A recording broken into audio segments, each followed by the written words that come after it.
In the late 1990s, a British biologist named John Manning began measuring thousands of hands. Womb someone developed in. Over the following 2 decades, that early research grew into a global field, with universities across Europe, East Asia, and North America running their own versions of the same measurement on tens of thousands of participants.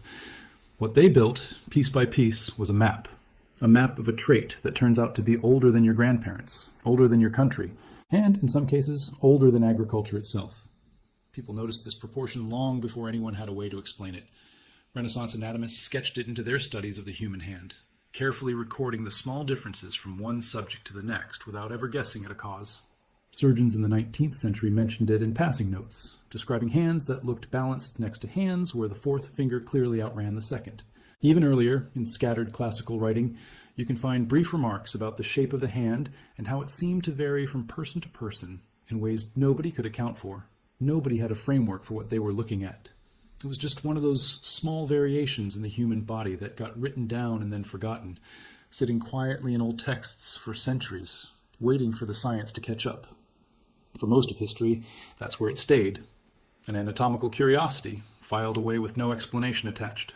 It took the emergence of modern genetics, and specifically the tools developed in the last 3 decades, to turn a passing observation into a real scientific question. The turning point came when researchers gave the measurement an actual name and an actual formula. The index finger became digit 2. The ring finger became digit 4.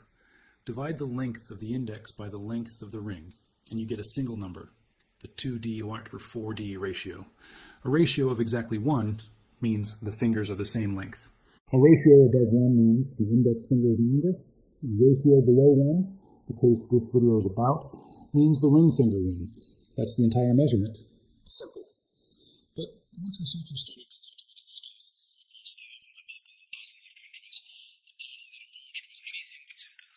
the first big question was, is this ratio fixed? Or does it change over a lifetime? Manning's research, later confirmed by other labs working independently, found something striking. The ratio is essentially locked in before birth. It stays stable from early childhood all the way into old age. You cannot train it, diet your way into a different ratio, or change it through exercise.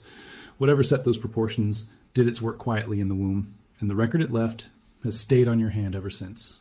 Through every year of childhood, through adolescence, through adulthood, all the way to old age, without ever shifting. That permanence is exactly what made scientists take it seriously. Most traits we can measure on the body are shaped by some mix of genetics and lifestyle. Muscle mass responds to exercise, skin tone responds to sun exposure, even height responds, partly to childhood nutrition. The digit ratio isn't like that. It's closer to a fingerprint. Set once, unchanging, and, as it turns out, deeply informative about events that happened before you ever took a breath. Confirmation of just how strongly inherited this trait is came from a different kind of study altogether. Twin research. By comparing identical twins, who share effectively all of their DNA, against fraternal twins, who share only about half, researchers can estimate how much of a trait's variation across a population comes down to genetics versus everything else: environment, chance, individual development. Digit ratio studies using twin cohorts, conducted in multiple countries over the past 2 decades, have consistently found a strong hereditary component, with identical twins showing far more similar ratios to one another than fraternal twins do. That result lined up cleanly with everything the hormone research and the later genetic research would go on to find. It wasn't an accident of individual development. It was, in large part, written into the genome from the start. The leading explanation researchers arrived at involves hormones. Specifically, the hormone environment a fetus is exposed to somewhere around the 2nd and 3rd months of pregnancy, while the bones of the fingers are still forming. The working theory goes like this. The growth of the ring finger appears to be more sensitive to testosterone exposure.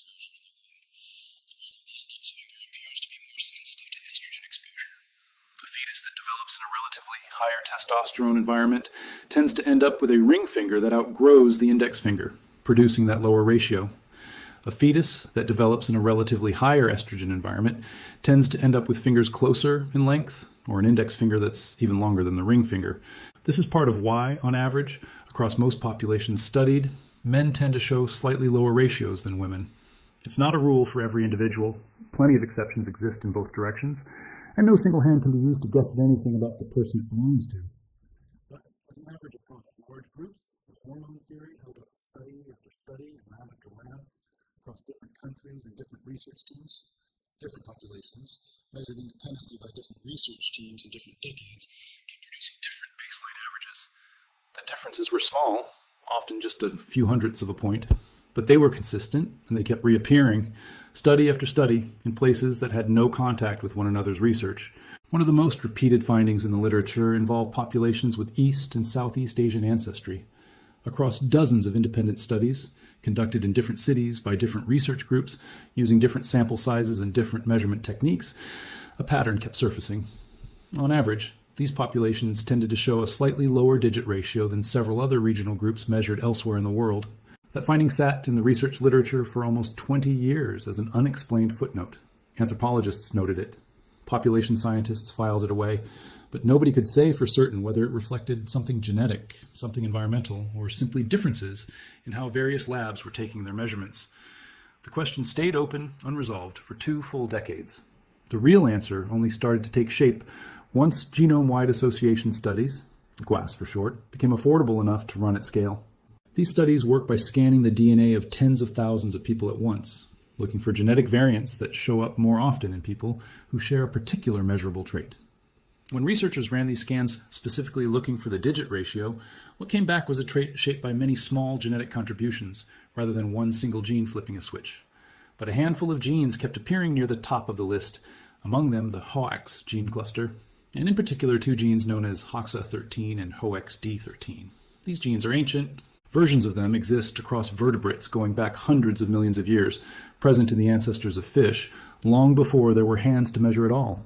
In humans, they're responsible for orchestrating limb development, laying out where fingers and toes go, and controlling the precise timing of bone growth in the developing embryo.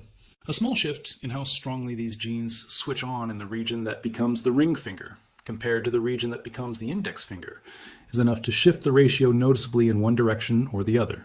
The genetic variants that nudge this, they're common, everyday variation, scattered through every human population on Earth, in every country, on every continent. What differs from one population to the next is not whether a variant exists in that group, it's how frequently it shows up. And when researchers checked those frequencies against population data collected from around the world, several of the variants most strongly linked to a lower digit ratio turned out to be more common, on average, in populations with East and Southeast Asian ancestry than in some other regional populations studied.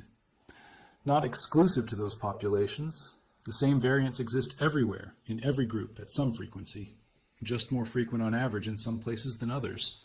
That was the missing piece. The population-level pattern researchers had been measuring in hands for 20 years, finally lined up with a population-level pattern hiding in the genome itself. Once researchers had identified the genetic variants involved, the next question was obvious. How old are they?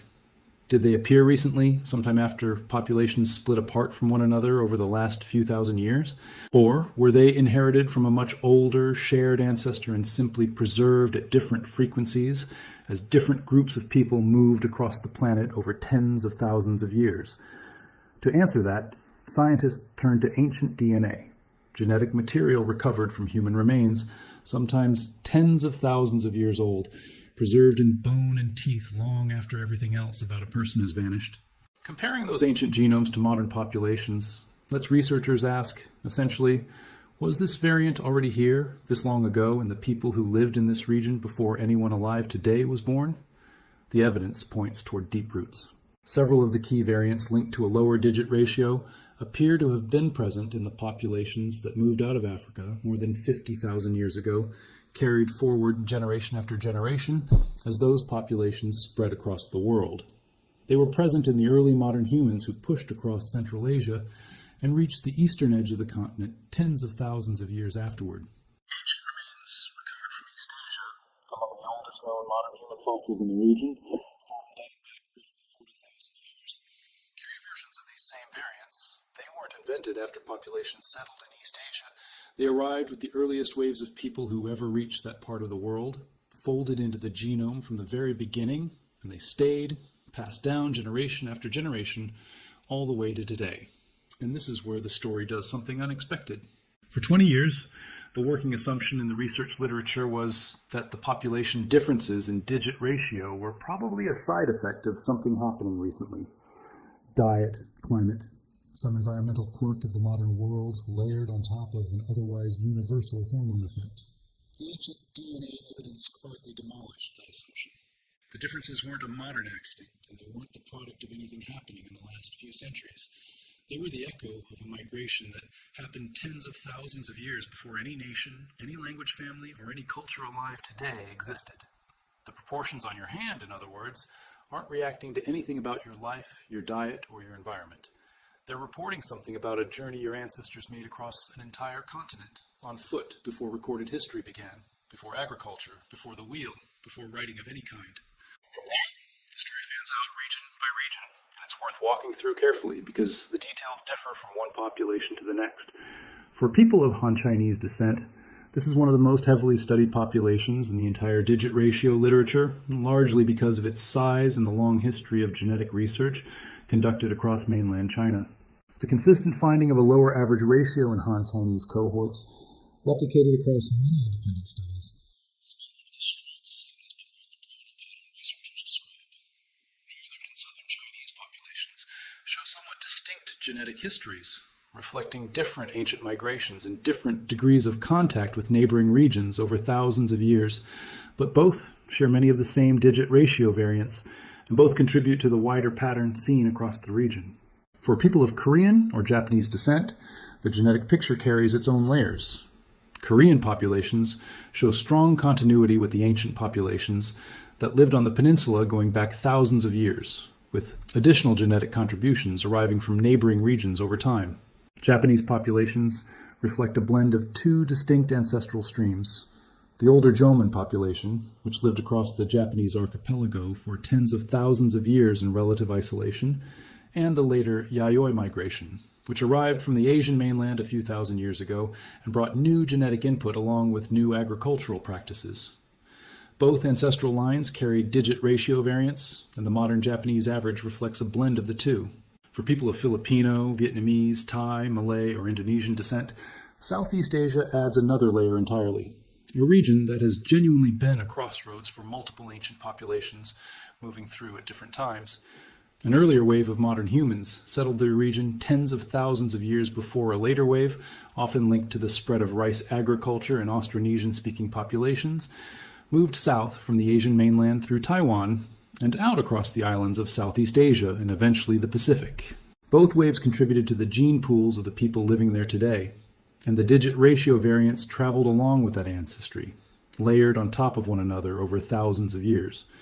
For people of Polynesian, Micronesian, or Melanesian descent, researchers studying digit ratios across the Pacific Islands have found patterns broadly consistent with the same East and Southeast Asian ancestral input, carried outward across enormous distances by the same maritime migrations that first populated the Pacific over the course of several thousand years, using nothing more than open ocean canoes and an extraordinary knowledge of the stars and currents. For people of South Asian descent, the picture is more mixed, reflecting the region's own complicated history of migration and contact between populations moving in from Central Asia, the Iranian Plateau, and further east over thousands of years.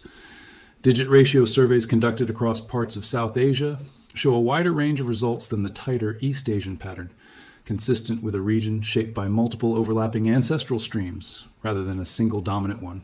For people of mixed ancestry, including anyone with just one grandparent or great-grandparent from any of these populations, the trait can sometimes show up as a quiet clue among many, even when nothing else about a person's appearance points clearly toward that branch of the family tree. Genetic inheritance doesn't divide evenly along family lines, and a trait like this can persist in unexpected combinations for generations. Here's where it's worth slowing down, because digit ratio research has attracted more than its share of overreach in popular writing over the last 20 years, and it deserves to be addressed directly rather than glossed over. A lower digit ratio is not a measurement of intelligence. It is not a reliable predictor of athletic ability, despite decades of pop science claims to the contrary that keep resurfacing online. It is not a measure of personality, financial success, or anything else about who a person is as an individual. The serious scientific literature on this trait is consistently narrow in its claims. The ratio is a developmental marker, shaped in part by prenatal hormone exposure and in part by inherited genetic variation. It reflects something about the biology you inherited from a long chain of ancestors, not a verdict on your character, your abilities, or your future. It's also worth being precise about what more common in a population actually means, because this is the point where popular science writing most often goes wrong. Researchers are not describing a line that cleanly separates one group of people from another. They're describing a gradient, a slow shift in averages from one region to the next, with enormous overlap at every point along the way. Two people picked entirely at random from any two populations on Earth are, on average, far more alike in their digit ratios. The pattern lives in population-level statistics, gathered from thousands of measurements, not in any single hand held up to the light. It cannot tell you, or anyone else, what your personal ancestry is with any precision. It's a whisper carried across tens of thousands of years, not a verdict handed down about who you are. It's worth pausing here to look at how this same trait plays out in populations outside of Asia and the Pacific, because the digit ratio story doesn't stop at one region. It's a global measurement, and every population on Earth has its own average sitting somewhere on the same gradient. In studies conducted across Western Europe, average ratios have tended to sit somewhat higher than the East Asian averages described earlier, though still with wide variation from person to person and heavy overlap with every other population measured. British, Scandinavian, and Central European cohorts have been among the most frequently studied groups in the literature, partly because so much of the early digit ratio research was conducted in the United Kingdom, which means the European baseline has been measured, remeasured, and cross-checked more times than almost any other populations. In studies conducted across sub-Saharan Africa, the picture is more varied than either the European or East Asian pattern, which makes sense given the sheer depth of human genetic diversity found on the African continent, a depth that reflects the fact that every population outside Africa descends from a relatively small subset of the genetic variation that exists within Africa itself. Some African populations studied have shown ratios comparable to European averages. Others have shown patterns closer to the low end of the global range. And researchers studying the topic have generally been cautious about drawing continent-wide conclusions from a smaller number of studies relative to the volume of research conducted in Europe and East Asia. In studies of indigenous populations across the Americas, digit ratio surveys are far less numerous, but the available data connects back to the same deep migration story that produced the Native American populations in the first place. Descendants of groups that crossed from Northeast Asia into the Americas by way of the Bering Land Bridge more than 15,000 years ago, carrying with them a genetic inheritance shaped by the same ancient Asian populations discussed earlier in this video. Some of the same variants linked to lower digit ratios in East Asia turn up at varying frequencies in indigenous American populations as well, which is exactly what you'd expect if the trait really is tracking a shared ancestral migration rather than something invented independently in different parts of the world. Taken together, what emerges from decades of measurement across every inhabited continent isn't a set of sharply distinct categories. It's a single connected gradient shaped by one shared human migration story that started in Africa and spread outward in every direction, with the digit ratio quietly tracking the branching points along the way, the same way certain blood types, certain lactose tolerance genes, and certain other well-studied traits also track deep migration history without defining who anyone actually is as a person. There's also a broader scientific debate worth mentioning honestly, because a responsible look at this topic shouldn't pretend the research is more settled than it actually is. Over the past 2 decades, digit ratio has been linked in various studies of varying quality to everything from athletic performance, to financial risk-taking, to musical ability, to fertility. Many of these claimed links have failed to replicate when other research teams tried to reproduce them with larger, more carefully controlled samples. A common problem across many corners of psychology and biology research in this era, not unique to this one trait. The genuinely well-supported findings are narrower. The prenatal hormone connection, the polygenic HOX-linked genetic architecture, and the population-level frequency differences traced through ancient DNA. Everything built on top of those 3 pillars deserves to be read with real skepticism until it's been independently confirmed multiple times by separate research groups. Some researchers in the field remain cautious about how strongly to interpret the population averages at all, pointing out that measurement techniques have varied across studies, that sample sizes in some of the earlier research were small, and that genetic drift, random chance operating on small founding populations moving into new territory, could account for some portion of the pattern without any environmental or selective pressure being involved at all. That caution is part of good science, and it's worth holding on to rather than treating every finding as a settled fact. What the field agrees on more confidently is the underlying mechanism prenatal hormone exposure acting through an ancient set of limb development genes, and the fact that some of the genetic variants involved are demonstrably old, tracing back tens of thousands of years through ancient DNA. The precise reasons why certain frequencies rose in certain regions remain an active area of ongoing research. So the next time you glance down at your hand, that small gap between your index finger and your ring finger is not nothing. It's not random noise, and it's not a hormone accident with no history behind it. It's a proportion that was set before you had a single memory, shaped by a genetic inheritance carried by people who crossed entire continents on foot, tens of thousands of years before any of the borders, languages, or nations we recognize today ever existed. You didn't choose that inheritance. Neither did anyone before you, going back as far as this story reaches, generation after generation, long before anyone was keeping records of who came from where. But it's there, written quietly into the bones of your hand, the same way it's been written into every generation that came before you. A small, silent record of a journey most people never think to ask about, carried without effort, without awareness, across an almost unimaginable stretch of time. Think about what actually had to happen for that proportion to end up on your hand today. A population of early humans had to leave a home they'd known for tens of thousands of years and walk into unfamiliar territory, carrying nothing but what they could make, hunt, or gather along the way. They had to survive deserts, mountain ranges, and river crossings with no maps, no written language, and no idea what lay beyond the next ridge. They had to raise children in conditions almost impossible to imagine from where you're sitting right now, and those children had to do the same over and over for hundreds of generations in a row, until eventually one unbroken line of descent reached all the way to you. Every single link in that chain survived long enough to pass something forward. Somewhere in that chain, without any of them ever knowing it, the particular genetic variants shaping your ring finger and your index finger were quietly carried along for the ride, passed from parent to child, generation after generation, completely undisturbed by everything else happening in the world around them. Empires rising and falling, languages appearing and disappearing, entire civilizations built and lost. While this one small detail simply kept getting passed down, intact, all the way to the hand you're looking at right now. That's really what a trait like this represents. Not a label, not a category, not a test you could take to prove where you come from. Just a thread, one of thousands running through your body, connecting you directly to people who lived, walked, and survived on this planet tens of thousands of years before anyone had a reason to write anything down. None of that history shows up in a mirror. T shows up in this one detail, sitting quietly on your hand, doing nothing, asking for nothing, simply existing as it has for your entire life without you ever noticing it as anything more than a small, ordinary feature of your own body. This is the kind of story you want more of. Subscribe to the channel. Every week, we take one small, overlooked detail like this, something ordinary, something most people walk past without a second look, and follow it all the way back through the DNA to find out what it's actually been recording all along.